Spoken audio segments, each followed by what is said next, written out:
Welcome, you're watching Head to Head. I'm Antonina Antosha with uatv. Ukraine's cabinet of ministers has created an analytical group to work on the document called New European Plan for Ukraine, also known as the Marshall Plan. The strategy was first introduced by Lithuania's government last year. What are the main aims of the plan and how will it benefit Ukraine in future? To have a more detailed talk on the topic, we're joined in the studio today by Ostap Ednak. He is the deputy. Hello and thank you for coming.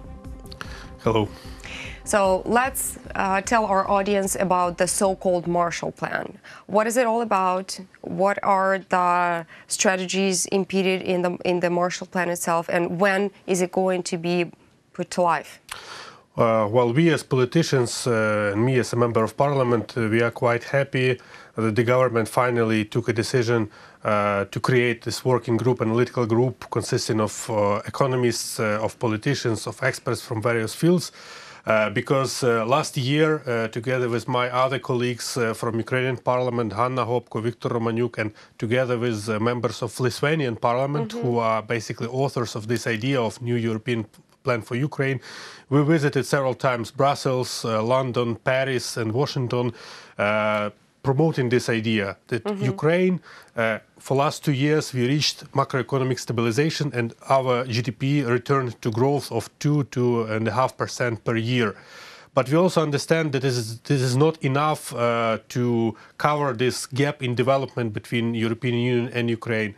Gap in infrastructure, that currently our economy is under threat because more than 90% of our rolling stock of railway and electricity grid is depreciated. So Ukraine needs investment not only into its foreign currency reserves from IMF or for macroeconomic budget support, but also into real sector of economy.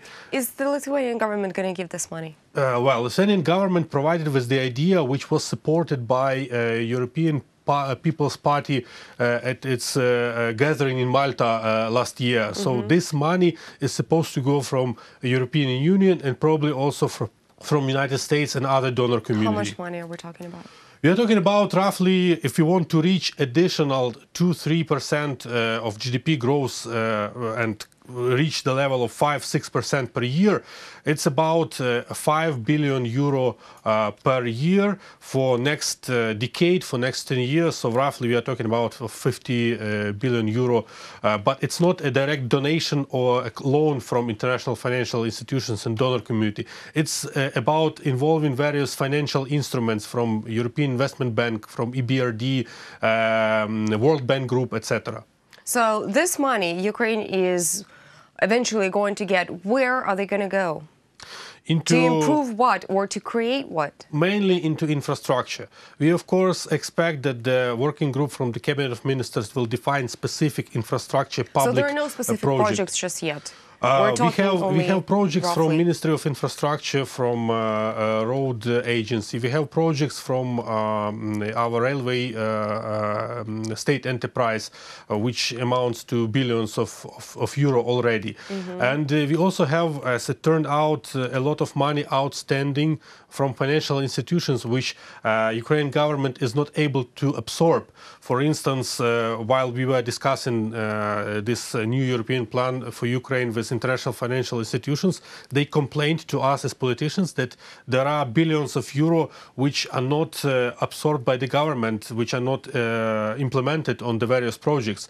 And here we are talking also about overall competence and absorption capacity of Ukraine to efficiently use current assistance which is available from international financial institutions. How can the country deal with this situation? How can the government solve this problem? To improve government procedure, to reach better regulations and better transparency into decision-making.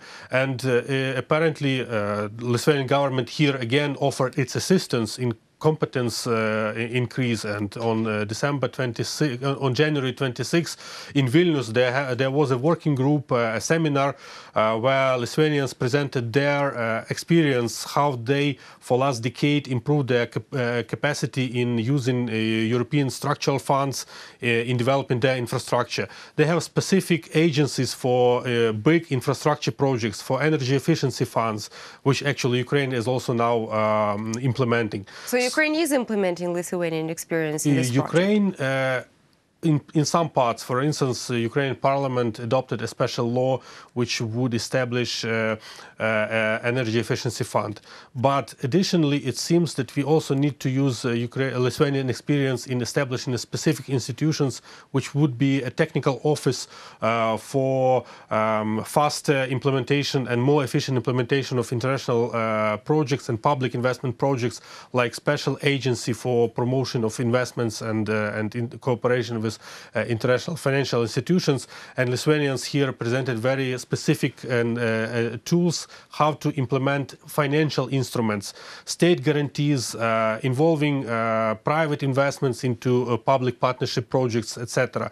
And here Ukrainian government should use these opportunities, and we hope that through this working group it would end up with specific government decisions.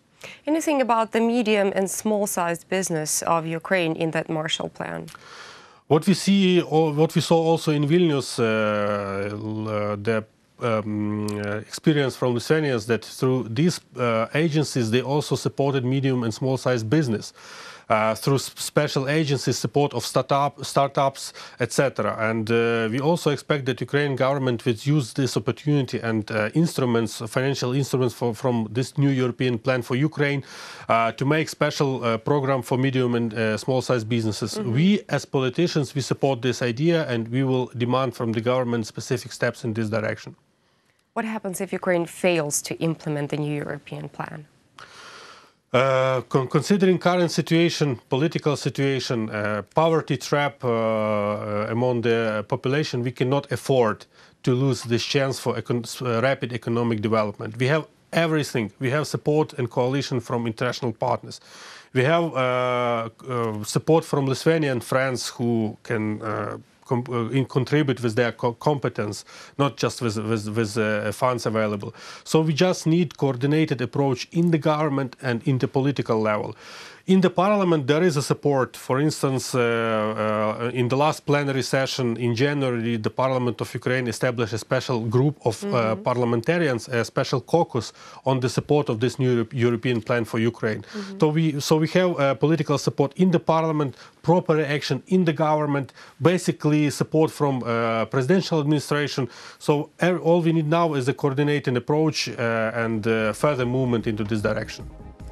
Well, looks like Ukraine is all set for the new Marshall Plan. Hopefully everything goes well just as it was planned. That was Ostap Ednak. He's the deputy of Ukraine's Verkhovna Rada. Thank you so much for watching, and goodbye.